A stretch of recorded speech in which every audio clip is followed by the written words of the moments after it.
parents. They're in heaven now. But I was very, very blessed growing up. And I remember I was about 6 years old when I understood that I was a sinner and I needed Jesus to forgive me of my sins. And so when I was about 6, I prayed and asked the Lord to be in my life and to forgive me of my sins. And I was so happy because I knew that I was saved. And on throughout my growing up years, I didn't have a lot of trauma. I had great family, loving friends. And then when I was about a freshman in high school, my parents gave me a big girl Bible, not the children's anymore, but like a big girl Bible. And in it, I remember my mom highlighted a verse. I want to check my notes just to be sure I get the right address. Psalm 37:4, which says, "Delight yourself in the Lord, and he will give you the desires of your heart." And I was very, very close to both of my parents, but something unique about my mom is that she was in the school system. And through that experience, she always taught me the value of people. And what she taught me was, behind every person, there's a story. And I thought, yeah, that's so very interesting. So throughout my upbringing, I understood that. And so every fall, it was very interesting because since my mom was a guidance counselor, she knew all of the students. And every fall, you know there's a homecoming. There's a homecoming court on the field. And it was so funny because the Friday before the game, the Friday of the game, in between school and the football game, my mom would always talk to us at dinner about all of the candidates and how amazing they all were and how they all deserved to win. So I was so hyped up. I didn't know any of the girls, but I was so hyped up to see which of the girls would win because I felt like I knew them. And so my senior year, of course, what do you think happened? I wanted to be one of those people, right? Because my mom so talked about how awesome they all were. And I remember as my mom left for school that day, I drove myself, so I left after her, the day that they were supposed to nominate.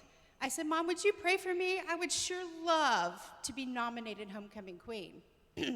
"Yes, I'll pray." And out the door she went. And so I went off to school, and I was in my homeroom, and here came the time. Now, let me set the stage. I was not a popular girl. I didn't know the popular people. I grew up like a lot of the people did in my small community. So people knew who I was, but I was not in. So it would kind of be a miracle if I was nominated. But what happened in my homeroom, my friend that I didn't know very well, who I had grown up with in church, she raised her hand to nominate me. And so I thought, okay. This verse about delighting yourself in the Lord, he will give you the desires of your heart. Look at this. My Christian friend has nominated me. How cool. That's got to be God. Okay, we'll see. We'll see if it happens because all the nominees would be presented and the top group then would be called to an assembly. So I waited all day, and finally in last period, here come the slips of paper to the teacher, and she looks, and I knew those slips of papers were invitations, and she had a few of them. And I thought, ooh, wouldn't that be great? So at the end of class, she called the name of a super popular girl. She got one. Another super popular girl. She got one. And you know, it was my name, because I wouldn't be telling this story otherwise. But I couldn't believe it. I was so excited.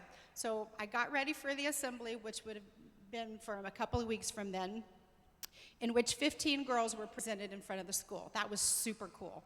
And so I got presented in front of the school along with 14 other girls that I didn't know very well, but I knew who they were. They were friends, and I was an outcast of that group, but they were nice to me. And so then there was a voting throughout the school, and then that day after school, we all went to the principal's office, all 15 of us, to see who the top 5 were because they were going to be presented on the football field. And as you know, I went to the principal's office nervous and shaking. Okay, God, I know you know my desires, and you know I was one of the 5. I could not believe that.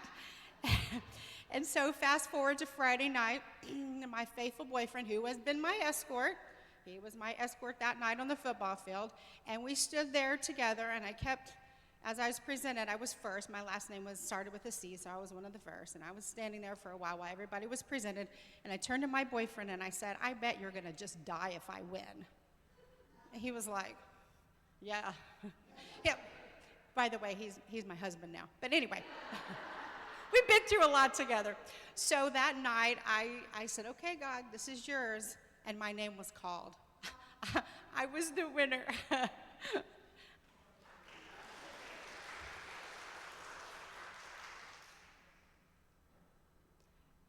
But the story doesn't end there. Every morning I would wake up and I would look over at the tiara. It was on my nightstand. It just was a miracle. And every time I would say, God, I cannot believe you did this. I know that you did this. This was so unlikely. I know you did this. But as the months drag on, I started feeling like, gosh, I'm just not worthy for this. This is weird. Like, I shouldn't be, I don't know. God, I just don't understand. I feel unworthy, and all these other girls are so much better than me, and I don't know. And then in April, I was told there was a mistake.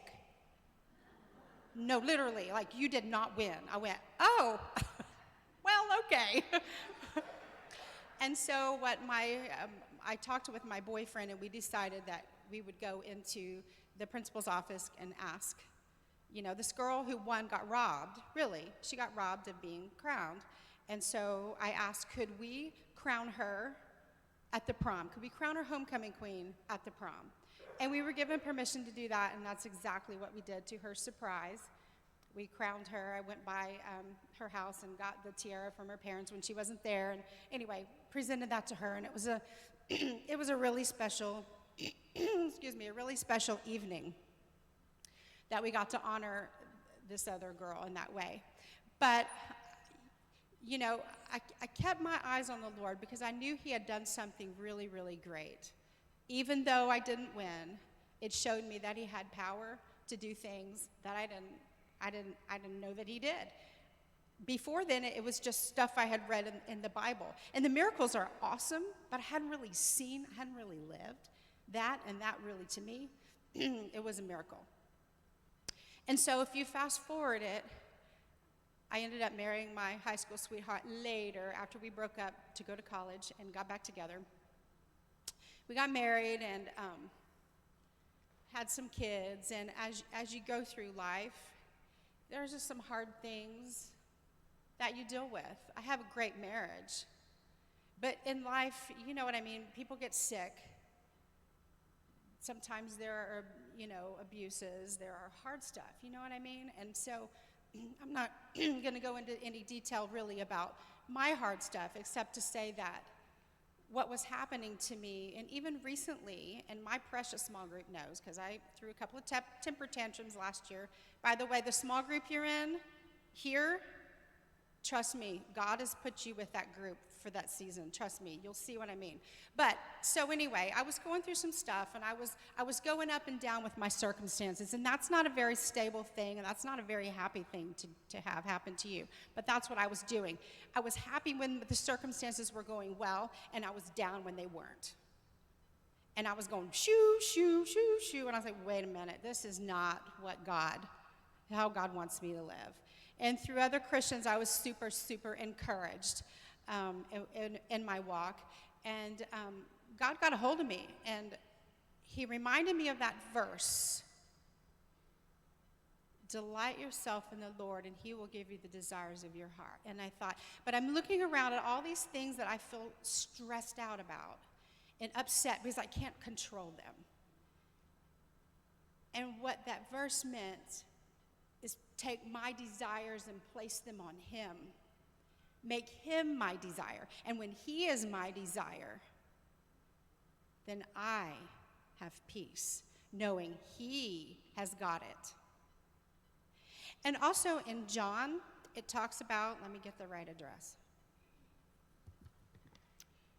John 15:7, if you remain in me and my words remain in you, ask whatever you wish and it will be done for you. That's the New Testament verse of the verse from Psalm about the desires. and abiding in him through prayer and having him speak to me through his word and claiming those verses, even when what I see with my eyes with the certain circumstances feels very frustrating and very upsetting, I can trust in him and claim his words, his promises to me, and then I can live with tranquility. Now, I have to admit that it's an everyday choice to do that. It's not like I wake up and go, oh, yay. I mean, it is hard. Some of the stuff we're facing, and you guys too, came with stuff that's burdening you, I'm sure, and it's everyday choice to do that. But also, when I was 18, the same year I found out I didn't win Homecoming Queen, it was Christmas Eve when my grandmother passed away. And we were all in the hospital room with her. And as she was passing away, she was kind of unconscious, but her eyes were open. And every once in a while, they would get really, really big. And then she would grin real big, and it happened over and over and over again. And we understood that she was going into heaven. And I remember in that moment I thought, all that matters is Jesus. So knowing and understanding that the present troubles we're struggling with now, God will work them out. They will come to an end. And all that matters in the end is Jesus and the relationships that we build in his kingdom. Thank you.